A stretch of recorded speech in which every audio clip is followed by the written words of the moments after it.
ወወልድ ወመንፈስ ቅዱስ አሐዱ አምላክ አሜን።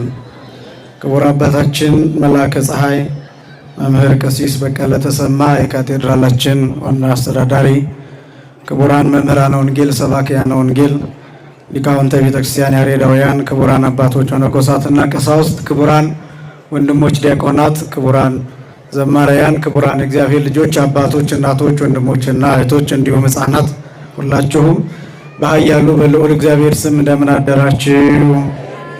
እንደምን አረፈዳችሁ? አምላካችን እግዚአብሔር በዚህ ዕለት በዚህ ሰዓት በዚህ ቅዱስ ቦታ ተገኝተን ቅዱስና ሕያው ዘላለማዊ የሆነውን ቃሉን እንድንሰማ ስለፈቀደልን ስሙ ለዘላለም የከበረና የተመሰገነ ይሁን። የሊቃውንት አምላክ የምስጢር ባለቤት የቅዱሳን ፈጣሪ አባቶቻችን አምላክ እግዚአብሔር በመካከላችን ተገኝቶ ምስጢርንና ጥበብን እንዲገልጥልን የእርሱ ቅዱስ ፈቃድ ይሆንልን።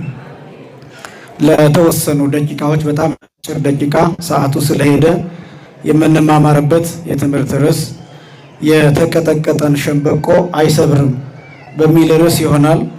የማቴዎስ ወንጌል ምዕራፍ 12 ቁጥር 20 ላይ የሚገኝ ኃይለ ቃል ነው።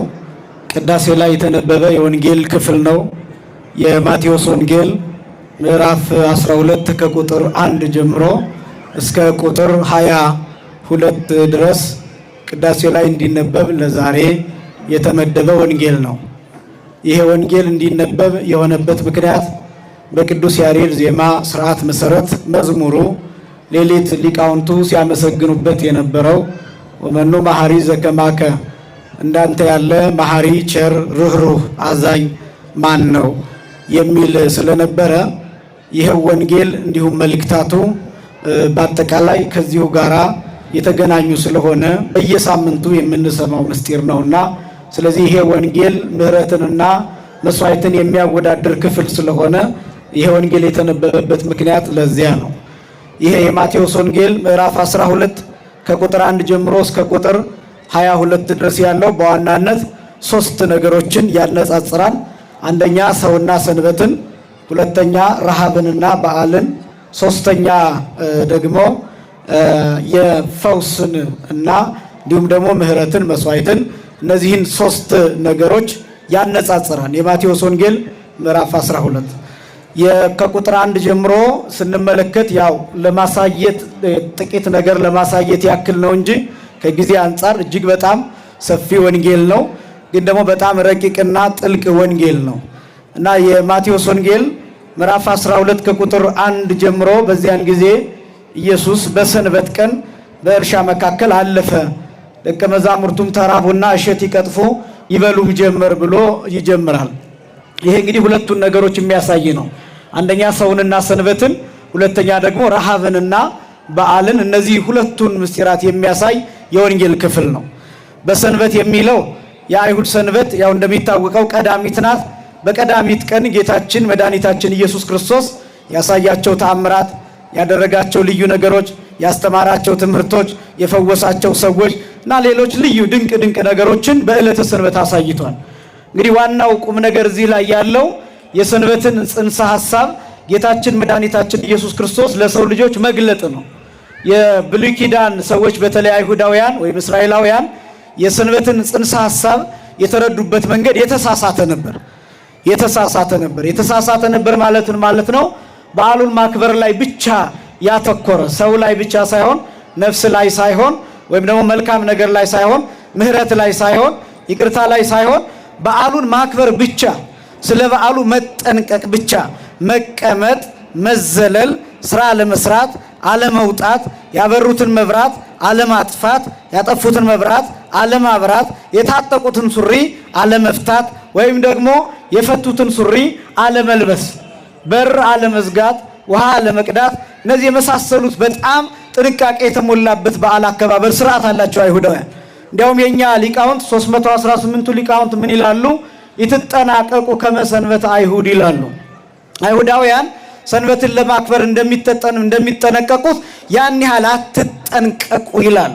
ምንድነው የሚያሳየው? በጣም ግብዞች ስለነበሩ ያ ግብዝነት ከሰንበት በዓል ጽንሰ ሐሳብ ጋር ይጋጭ ነበር። ጌታችን መድኃኒታችን ኢየሱስ ክርስቶስ በሰንበት ቀን በእርሻ መካከል አለፈ። የመጀመሪያው ይሄ ነው። እርሻ ምንድነው ሲባል እርሻ ሰውነት ነው። እርሻ ሕይወት ነው። እርሻ ትውልድ ነው። እርሻ ኑሮ ነው። እርሻ ትዳር ነው። እርሻ የኛ አጠቃላይ የዕለት ተዕለት እንቅስቃሴ ነው። እርሻ የሚለው የሚወክለው ለጊዜው ሲተረጎም ጌታችን መድኃኒታችን ኢየሱስ ክርስቶስ በሰንበት ቀን በእርሻ መካከል አለፈ ማለት በአይሁድ ትውልድ፣ በአይሁድ ሰውነት፣ በአይሁድ አይምሮ፣ በአይሁድ ማንነት፣ በአይሁድ የመንፈሳዊ ዕለት ዕለት ተግባር በሆነው በዚያ ጌታችን መድኃኒታችን ኢየሱስ ክርስቶስ አለፈ። ሲያልፍ ግን ብቻውን አልነበረም። ደቀ መዛሙርቱ ተከትለውታል። ደቀ መዛሙርቱ ተርበዋል። ምኖች ናቸው? ደቀ መዛሙርቱ ድሆች ናቸው። ሁሉን ትተው ጌታን ተከትለዋል። የሚበሉት የላቸውም፣ የሚጠጡት የላቸውም፣ ንብረት የላቸውም፣ ወርቅ የላቸውም፣ ብር የላቸውም። አሳ ማጥመጃቸውንና አሳቸውን እንዲሁም ሞያቸውን ጭምር ትተው ጌታን ተከትለዋል። ስለዚህ ቅዱስ ጴጥሮስ እንደተናገረው ኩሎ ሀደግነ ወተሎና ከምንተ እንከ ንረክብ፣ ሁሉን ትተን ተከተልን እንግዲህ ምን እናገኛለን ብሎ በጠየቀው መሰረት ሐዋርያት ሁሉን ትተው ጌታን ተከትለውታል። በጣም የሚያሳዝነው ምንድነው መሰላችሁ ክርስቲያኖች? ሐዋርያት ጌታን ከተከተሉ በኋላ ምንም የሚበሉት የላቸውም። ጦማቸውን ስላደሩ ስለራባቸው ቅዳሜ እንኳን ቢሆን ሰንበትም ቢሆን እያወቁ እንኳንም ቢሆን የሰንበትን ቀን እያወቁ ነገር ግን እሸት እየቀጠፉ ይበሉ ነበር። ምክንያቱም ርቧቸዋል። ሐዋርያት ረሃቡን መቋቋም አልቻሉ። አይሁዳውያን ተመለከቱ፣ ሁለት ነገር ስተዋል። አንደኛ የእነሱን ረሃብ አላዩም። ሁለተኛ ራሱን ጌታን አላዩትም።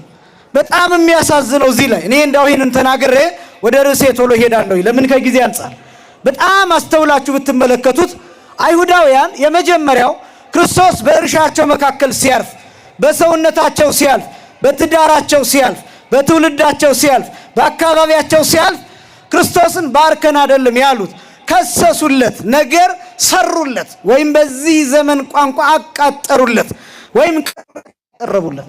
እንዴት ያሳዝናል! ክርስቶስን የሚያክል ጌታ አምላካቸው በመካከላቸው እያለፈ፣ በእርሻቸው እያለፈ፣ በሰውነታቸው እያለፈ፣ በትዳራቸው እያለፈ፣ በትውልዳቸው እያለፈ በረከት እንደመጠየቅ ደቀ መዛሙርቱን ከሰሱለት፣ ነገር ሰሩለት። እንዴት አለመታደል ነው! ይህን ጉድለት ተመልከቱ እስቲ ክርስቲያኖች። ወደ ቤተ ክርስቲያን መጥቶ በረከት ማግኘት የሚገባው ሰው እየከሰሰ የሚሄድ ሰው፣ ቅሬታ እያቀረበ የሚሄድ ሰው፣ በሌላ ሰው እያዘነ የሚሄድ ሰው፣ ሌላን ሰው እያየ እየተሰናከለ የሚሄድ፣ እያማ የሚሄድ፣ እያጉረመረመ የሚሄድ በጣም ብዙ ነው። ክርስቶስ በልቡ እያለፈ ባርከኝ አይደለም የሚለው ነገሌ እንዲህ አድርገዋን ብሎ ለክርስቶስ ያቃጥርለታል። እንዲህ አይነት ህይወት እንዴት ያሳዝናል! ክርስቶስ በእርሻችን መካከል ሲያልፍ፣ በትዳራችን መካከል ሲያልፍ፣ በትውልዳችን ሲያልፍ፣ በሰውነታችን ሲያልፍ፣ በመንፈሳዊነታችን በኩል ሲያልፍ፣ በአይምሮአችን ሲያልፍ፣ በኑሯችን ሲያልፍ ነገር አይሰራለትም። ካልባረከኝ አልለቅህም ነው የሚባለው። ባርከኝና አለፍ ነው የሚባለው። ንስሐ ልግባ፣ ንስሐ ካልገባህ አልለቅህም ነው የሚባለው። ካልቆረብኩ አልለቅህም ነው የሚባለው። የልብስህን ጫፍ ልንካ፣ ዳሰኝ ጌታ የፈውሰኝ ነው የሚባለው። ብዙ ሰው ነገር እየሰራ ዘመኑን ያሳለፈ በጣም ብዙ ሰው ነው። እዚህ መጥቶ መቅደስ ውስጥ የልብሱን ጫፍ መንካት ሲገባው፣ የልብሱን ዘርፍ መንካት ሲገባው፣ መፈወስ ሲገባው፣ መዳን ሲገባው፣ ሕይወት ማግኘት ሲገባው ሌላ ሰው ከሶ፣ ጎረቤቱን ከሶ፣ የሌላ ሰው ስም አጥፍቶ ነገሌን ግደላቸው፣ ነገሌን አጥፋቸው ብሎ ስለ ሌሎቹ ተናግሮ መሄድ ሰው በጣም ብዙ ነው። እግዚአብሔር በእውነት ከዚህ ሁላችንንም ይጠብቀን። ተመልከቱ፣ አይሁዳውያን ክርስቶስ በእርሻቸው አለፈ፣ እድል አለፋቸው፣ በጎ እድል አለፋቸው፣ ከክርስቶስ ጋር ተላለፉ። ልክ እንደ ያዕቆብ፣ እንደ አባታቸው እንደ ያዕቆብ፣ እንደ አባታቸው እንደ እስራኤል ታግለው ካልባረከን አንለቅህም ማለት ሲገባቸው እነሱ ግን ርኢ ዘይገብሩ አርዳኢከ፣ ደቀ መዛሙርት የሚያደርጉትን እይ ብለው ከሰሱለት። ሰንበት ተሽራለች አሉ። አንደኛ ከክርስቶስ ጋር ተላለፉ፣ ሁለተኛ ከሰው ጋር ተላለፉ። ከሰው ጋር ተላለፉ። ከሰው ጋር ተላለፉ ማለት ነው ከሐዋርያት ጋር ተላለፉ። ተመልከቱ ክርስቲያኖች፣ ሐዋርያት ጦማቸውን ያደሩት። ሐዋርያት ጦማቸውን አድረው ውለው እንደገና ድፍት ብለው ቢያድሩ አይሁዳውያን ቁራሽ እንጀራ ይሰጧቸው፣ ቁራሽ እንጀራ ይሰጧቸው። በጣም የሚያሳዝነው እነዚህ ቁራሽ እንጀራ የማይሰጡ አይሁዳውያን ጦማቸውን ያደሩ ሐዋርያት በእርሻ መካከል ያለውን እሸት ስለበሉ ከሰሷቸው። ለረሃባቸው ማስታገሻ የማይሰጧቸው፣ ለችግራቸው መፍትሄ የማይሰጧቸው ብዙ ነው እንዲህ የሚያደርገው። ዛሬ አንድ የሚለምን ሰው መጥቶ በአጠገባችን ቢያልፍ ዞር በልልኝ ብለን ፊታችንን እንከሰክስበታለን። ለምን ትጮህብኛለህ? ለምን ትከልለኛለህ? ለምን በኔ ታልፋለህ? ብለን እንጮህበታለን። የረሃቡ ማስታገሻ አልሰጠነው። አንድ ሰው ሲሰርቅ ብናየው እንደ ክርስቲያን መስረቅን እየደገፍኩ አይደለም፣ ተሰብስበን እንቀጠቅጠዋለን። ለምን እንደሰረቀ አንጠይቀው። በቡና ቤት የሚተዳደሩ ሰዎችን እየሰደብናቸው እናልፋለን። የስብከታችን ማድመቂያ፣ የፖለቲካ ማድመቂያ፣ የአንዳንድ ሰው መሳደቢያ፣ የነውር መግለጫ፣ የባለጌነት ጥግ አድርገን እንገልጣቸዋለን። ከዚያ ስራ የሚወጡበትን ግን አናደርግላቸው። እናማቸዋለን፣ እንሰድባቸዋለን፣ ዝቅ እናደርጋቸዋለን፣ እናሽሟጥጣቸዋለን። ግን ከዚያ ስራ የሚወጡበትን እንደ ክርስቲያን አላደረግናቸው። አያችሁ፣ ደቀ መዛሙርቱን ነቀፏቸው። ግንስ እሸቱን መቅጠፍተውና የተዘጋጀ የሰንበት እንጀራ እናመጣላችኋለን አላሏቸውም። የሰንበት ህብስት አልሰጧቸው፣ የሰንበት ቂጣ አልሰጧቸው፣ ጸሪቀ መበለት አልሰጧቸው፣ ውሃ አልሰጧቸው፣ ቤታቸው አልጋበዟቸውም። ግን ከሰሷቸው። በጣም ብዙ ሰው በራሱ መንገድ ስራ ሲፈጥር ምንተቸው በጣም ብዙ ነው። በራሱ መንገድ ስራ ሲፈጥር ተከታትለን ስሙን እያጠፋን ድራሹ እንዲጠፋ የምናደርገው፣ አንገቱ እንዲሰበር ልቡ እንዲያዝን የምናደርግ በጣም ብዙዎች ነው። ግንስ ያ ሰው ምንም ስራ ባይፈጥር፣ ያ ሰው ምንም ስራ ባይሰራ ድፍት ብሎ ቢያድር እኛ አንጎበኘው። ይሄን ወንጌል ተመልከቱትማ። በሞቴ ጌታ እንዲህ ይላል። የማቴዎስ ወንጌል ምዕራፍ 5 ቁጥር 20 ላይ ለእመ ይፈድፈደ ጽድቅክሙ እምጸሐፍቶሙ ፈሪሳውያን ይትክሉ በወይአ ውስተ መንግሥተ ሰማያት ይላል። ጽድቃችሁ ከጸሐፍትና ከፈሪሳውያን ጽድቅ ካልበለጠ ወደ መንግሥተ ሰማያት መግባት አትችሉም ነው የሚል። እውነቴን ነው የምላችሁ፣ የጌታ ቃል ነው። የማቴዎስ ወንጌል ምዕራፍ 5 ቁጥር 20 ላይ ጽድቃችሁ፣ መረዳታችሁ፣ አስተሳሰባችሁ፣ አመለካከታችሁ፣ መንፈሳዊነታችሁ፣ ክርስትናችሁ፣ ሃይማኖታችሁ ከጸሐፍትና ከፈሪሳውያን ካልበለጠ፣ እሊህ ደቀ መዛሙርቱን ከተቹት ሰዎች ካልበለጠ መንግሥተ ሰማያት አትገቡም ነው የሚለው። ሰንበትና ሰው የተምታታበት፣ ሰንበትና ምህረት፣ ሰንበትና ይቅርታ፣ ሰንበት ምን እንደሆነ የተምታታበት በጣም ብዙ ሰው ነው። ሰንበትን ለመዝናኛነት የሚጠቀምበት፣ ሰንበትን ለዝሙት የሚጠቀምበት፣ ሰንበትን ለሲኒማ የሚጠቀምበት፣ ሰንበትን ሶደሬ ላንጋኖ ለመሄድ ብቻ የሚጠቀምበት፣ ሰንበትን ለመተኛት ብቻ የሚጠቀምበት፣ ሰንበትን ሰው ለማማት የሚጠቀምበት። ሰንበት እኮ ረፍት ነው። ሰንበት የእግዚአብሔር ቀን ነው። ሰንበት የእግዚአብሔር ዕለት ነው። እግዚአብሔር ብቻ የሚሰማበት ነው። ብዙ ጊዜ ላለው እንዲያውም እዚች ሀገር ላይ ኢትዮጵያ ውስጥ ወደ ኋላ 50 እና 100 ዓመት የተመለስ ነው የእግዚአብሔርን ቀን ስለሰረቅን ነው። እድሜያችን እያጠረ ያለው፣ ትውልድ እየተቀጠፈ ያለው፣ በየጊዜው ሞት እየሰማን ያለ ነው። በምን ምክንያት እንደሆነ ታውቃላችሁ? አንዱ የእግዚአብሔርን ቀን ሰርቀናል። የእግዚአብሔርን ዕለት ሰርቀናል። እየተጣደፍን የምናስተምረው፣ እየተጣደፍን የምንቀድሰው፣ እየተጣደፍን የምንዘምረው፣ እየተጣደፍን የምንናገረው እናንተ ስለምትቸኩሉ ነው። ሁሌ እላለሁ ትቸኩላላችሁ እያልን እንቸኩላለን። እየቸኮልን እንቀሰፋለን። እየቸኮልን እድሜያችን ያጥራል። እየቸኮልን ሳናርፍ እንቀራለን። አያችሁ፣ ከእግዚአብሔር የሰረቅነው ሰንበት ማለት እሱ ነው። የእግዚአብሔር ቀን ነው። ደግሞ ከሆነም ማህበራዊ ህይወት ከተባለም እድር ብቻ አይደለም፣ እቁብ ብቻ አይደለም፣ የግል ህይወት ብቻ አይደለም። የታመመ ይጠየቅበታል፣ የታሰረ ይጠየቅበታል፣ ያዘነ ይጠየቅበታል፣ የተቸገረ ሰው ይረዳበታል፣ ምጽዋት ይሰጥበታል፣ ምህረት ይደረግበታል፣ ርኅራኄ ይደረግበታል፣ እርቅ ይፈጸምበታል። ይህን ታውቁታላችሁ ክርስቲያኖች። ሰንበት ነው ዛሬ ብላችሁ ሰው ለማስታረቅ ልክ እንደ ቁብና እንደ እድር ለእድር እንደምትሮጡት እድር እንቀጣለን ብላችሁ ለእድር ብር አስቀምጣችሁ እንደምትመጡት ስብሰባ አለብን ቁብ አለብን ብላችሁ እንደምትሮጡት ልክ እንደዚያ ሰው ለማስታረቅ ትሮጣላችሁ። ሰንበት እሱ ነው። ሰንበት ምህረት ነው። ሰንበት ይቅርታ ነው። ሰንበት ረፍት ነው። ሰንበት ርኅራኄ ነው። ሰንበት አንተ ነህ። ሰንበት አንቺ ነሽ። ሰንበት እኔ ነኝ። ዕለት አይደለም ጉዳዩ፣ የዕለት ጉዳይ አይደለም።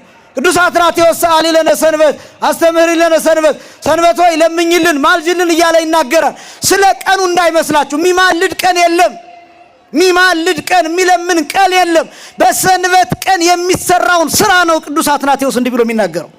በሰንበት ቀን ማህሌት ተቆመዋል። ከምሽቱ 1 ሰዓት ጀምሮ ሌሊቱን ሙሉ እዛ ቅዳሴ አለ። ካህናቱ እስካሁን አላረፉም፣ አልተኙም፣ እስካሁን እንቅልፍ አልተኙም። ይሄን ስራ ነው ለምንልን የምንለው በሰንበት ቀን የሚሰራ እንጂ የሚለምን የሚጮህለት የለም። ልበ አምላክ ዳዊትም ይህንን ተናግሯል።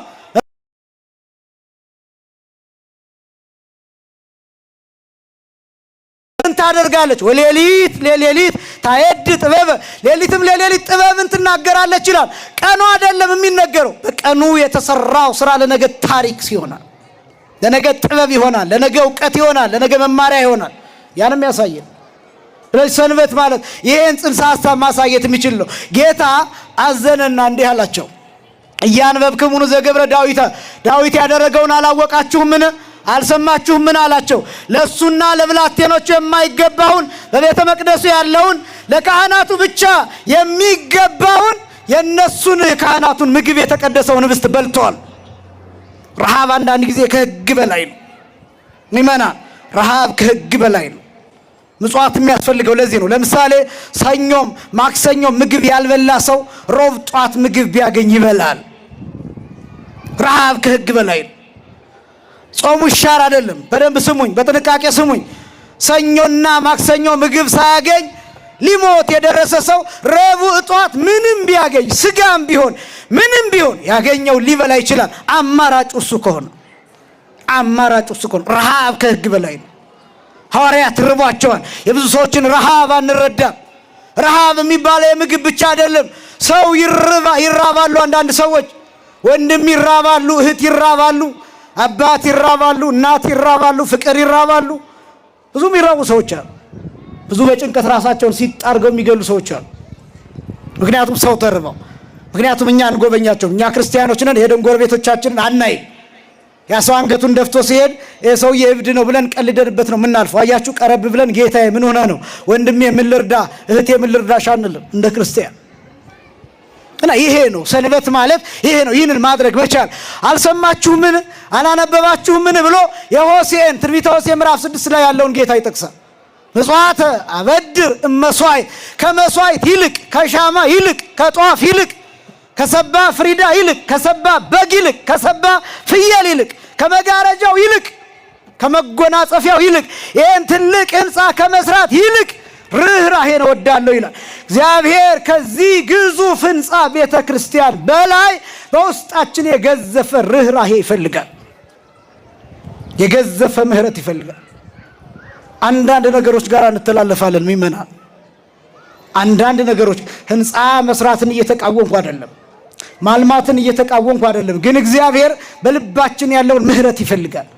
እሱ ነው ርኅራኄ የሚባለው። ከዛ ጌታ እልፍ ብሎ አንድ እጁ የሰለለ ሰው አገኘ። አሁንም ቅዳሜ ቀን ነው። በዛው ዕለት አንድ እጁ ፓራላይዝድ የሆነ የሰለለ ሰው አገኘ። እንዲህ ብሎ ጠየቃቸው አይሁዳውያን። ለምን እንደሚከሱት ያውቃል። በሰንበት ቀን መልካም ነገር ማድረግ ተፈቅዷል ወይ ብሎ ይጠይቃቸዋል። ከእናንተ መካከል በጉ ወይም ላሙ ጉድጓድ የወደቀበት ሰው ቢኖር በሰንበት ቀን ያወጣዋል አያወጣውም አላቸው። ያወጣዋል አላቸው። አሃ እንደሱ ከሆነ በሰንበት መልካም ማድረግ ተፈቅዷል ማለት ነው። በግ ከጉድጓዱ የሚወጣ ከሆነ ላም ከጉድጓዱ የሚወጣ ከሆነ ሰንበት ነው ተብሎ የማይተው ከሆነ ሰውማ እንዴት! ሰው እኮ የከበረ ፍጥረት ነው። ሰው እኮ የፍጥረታት ንጉሥ ነው። ሰው እኮ የፍጥረታት መክብብ ነው። ሰው እኮ የፍጥረታት ዘውድ ነው። ሰው እኮ የፍጥረት መጨረሻ ነው። ስለዚህ ሰውማ እንዴት! ከዛስ እጅን ዘርጋ አለው። እጁን ዘረጋ፣ ቃል ተናገረ ጌታ። ያቺ የሰለለችው እጁ እንደ ደህነኛይቱ እጅ ሆነችለት። ክብርና ምስጋና ለአምላካችን ይሁን። አመስግን። ከዛ ሶስተኛው ክፍል እያሳጠርኩ ነው፣ በዚህ ልደመድም ነው። ሶስተኛው ክፍል ጌታችን መድኃኒታችን ኢየሱስ ክርስቶስ ስለመምጣቱ በትንቢተ ኢሳይያስ ምዕራፍ 42 ከቁጥር 1 ጀምሮ የተገለጠውን ማቴዎስ ይጽፋል። እና ትልቁ ጽንሰ ሐሳብ ያለው ትልቁ ምስጢር የዛሬው ወንጌል ያለው እዚህ ላይ ነው። እና እዚህ ላይ ምን ይላል? በከፊል ብርዕ ቅጥቁጥ እይሰበር ወሱእኒ ዘይጠይስ እይጠፍ። ብርዕ ቅጥቁጥ የሚላል ሊቃውንቱ እይሰብር ወሱአኒ ዘይጠይስ እያጠፍ ይላል። ሁለቱም ያስኬዳል፣ ሁለተኛው ግን አብነት ነው። ብርዕ ቅጥቁጥ እይሰበር ማለት የተቀጠቀጠ ሸምበቆ አይሰበርበትም ማለት ነው። እስኪ በሉ የተቀጠቀጠ በሉ እስኪ። ሸምበቆ አይሰበርበትም። ምን ያለ ሸምበቆ? ምን አይልበትም? የማቴዎስ ወንጌል ምዕራፍ 12 ቁጥር 20 ላይ። ከዛ ደግሞ በጣም የሚገርመው የሚጢያጢያስ የጧፍ ኩስታሪ አይጠፋበትም ይላል። በእውነት ጊዜ ኖሮኝ ስለዚህ ቃል ብዙ ብናገር በጣም ደስ ይለኝ ነበር። ግን እንዳው ባጭሩ የተቀጠቀጠ ሸምበቆ አይሰበርበትም የሚለው የመጀመሪያው አውዱ ወይም ኮንቴክስቹዋል የሆነው ይዘቱ እሱ ሲታይ እይደምጽ ወእይጸርህ ይለዋል ጌታ። አይጮህም ይላል፣ አያገነታም ይላል። ሲያስተምር ሲራመድ ቀስ ብሎ ነው የሚራመደው እና ቀስ ብሎ ክብደቱን ተቆጣጥሮ ከመራመዱ የተነሳ ፊት ለፊቱ አስኳል የወጣለት የእንቁላል ቅርፊት ቢቀመጥና ጌታ ቢረግጠው አያደቀውም ወይም አይሰብረውም ይላል። ለምን? ቀስ ብሎ ነው የሚራመደው። መጠኑን ለክቶ ነው የሚራመደው። ክብደቱን ተቆጣጥሮ ነው የሚራመደው። በዚህ ምክንያት ጌታ ቀስ ብሎ መራመዱን፣ ትህትናውን፣ ዝቅታውን፣ ትዕግስቱን፣ ህድአቱን፣ ጸጥታውን ይህንን ለመግለጥ ነው የመጀመሪያው። ወሱአኒ ዘይጠይስ እያጠፍ የሚጢያጢያስ የጧፍ ክር አያጠፋም ማለት ለምሳሌ እኔ አሁን በጣም እየጮኩ ስለምናገር ሁላችሁም እንደሚሰማችሁ የሻማ አምጥታችሁ እዚህ ብታስቀምጡ ምናልባት ትንፋሽ ሊያጠፋው ይችላል። ጌታ ግን አይጮህም። ይደምጽ ወይጸርህ ማለት ነው። አያገነታም፣ አፉን አይከፍትም፣ አይረብሽም። ስለዚህ በፊቱ የሚጤስ የጧፍ ኩስታሪ ብታቀርቡለት አያጠፋውም። ለምን? በኃይል ትንፋሹን አይለቀውም። ቀስ ብሎ ነው የሚናገረው። ቀስ ብሎ የሚናገረው ግን በሰዎች ልቡና እንደ ጠል እየገባ ያረሰርሳቸዋል። ይደምጽ ወይጸርህ አይጮህም፣ አያገነታም፣ የሚጤስ የጧፍ ኩስታሪ አያጠፋም ማለት ይሄ ነው። ይሄ መጀመሪያው ነው። ጸጥታውን፣ ቀስታውን፣ ዝምታውን፣ ትዕግስቱን፣ ትህትናውን፣ ብሕትውናውን ለመግለጥ ነው የመጀመሪያው። ሁለተኛ የተቀጠቀጠ ሸምበቆ አይሰበርበትም ማለት በሐዘን የተቀጠቀጠ አዳም አይጠፋበትም ማለት ነው። በመርገም የተቀጠቀጠ የሰው ልጅ አይጠፋበትም። በመርገም የተቀጠቀጠ የሰው ነፍስ አይጠፋበትም። ለምን? በኋላ ዘመን በቀራንዮ እርሱ ድቅቅ ብሎ አያደቅም። የተቀጠቀጠውን ሸምበቆ አይሰብረውም፣ እሱ ግን መስቀል ላይ ይሰበራል። የተቀጠቀጠውን ሸምበቆ አያደቀውም፣ እሱ ግን መስቀል ላይ ይደቃል። መስቀል ላይ ድቅቅ ብሎ የተቀጠቀጠውን ሸምበቆ አዳምን ያድነዋል። ክብርና ምስጋና ለአምላካችን ይሁን። አመስግኑ። ሶስተኛ የመጀመሪያው ጸጥታውን ለማሳየት አልኳችሁ ትሕትናው። ሁለተኛ የተቀጠቀጠ ሸምበቆ የሚጤስ የጧፍ ክር የተባለው አዳም ነው። ሶስተኛ የተቀጠቀጠ ሸምበቆ የተባለው እኛ ነን። የተከበራችሁ ክርስቲያኖች የተቀጠቀጠ ሸምበቆ የሚጤስ የጧፍ ክር ማለት በኃጢአት የተቀጠቀጠ ሰውነት ማለት ነው። በተስፋ መቁረጥ የተቀጠቀጠ ሰውነት ማለት ነው። በሱስ የተቀጠቀጠ ሰውነት፣ በዝሙት የተቀጠቀጠ ሰውነት፣ በብዙ ነገር የተቀጠቀጠ፣ በኑሮ የተቀጠቀጠ፣ ብቻ በመሆን የተቀጠቀጠ ሰውነት ማለት ነው። ያ ሰውነት አይጠፋበትም። ወመኑ መሐሪ ዘከማከ እንዳንተ ያለ ቸርማን ነው። ሸምበቆ ሲጠቀጠቅ ኑሮ ዝናብ ሲያገኝ ፈሳሽ ሲያገኝ ባለበት ስሩ ይበቅላል፣ ይለመልማል። በጣም በሚገርም ሁኔታ እኔና እናንተም በብዙ አይነት በደል ልንኖር እንችላለን። ግን የእግዚአብሔር ቃል ውሃ ሲያርፍብን ያን ጊዜ እንለመልማለን። የፈለገ በኃጢአት የተቀጠቀጣችሁ እንኳን ብትሆኑ እንድትደቁ እንድትጠፉ ግን ጌታ አይተዋችሁ። የፈለገ ቢሆን የፈለገ ተስፋ መቁረጥ ውስጥ ብትሆኑ ልክ እንደሚጤስ የጧፍ ክር እሳት እኮ ጠፍቷል፣ ፍሙ ጠፍቷል፣ እየጤሰ ነው የሚታየው ጢሱ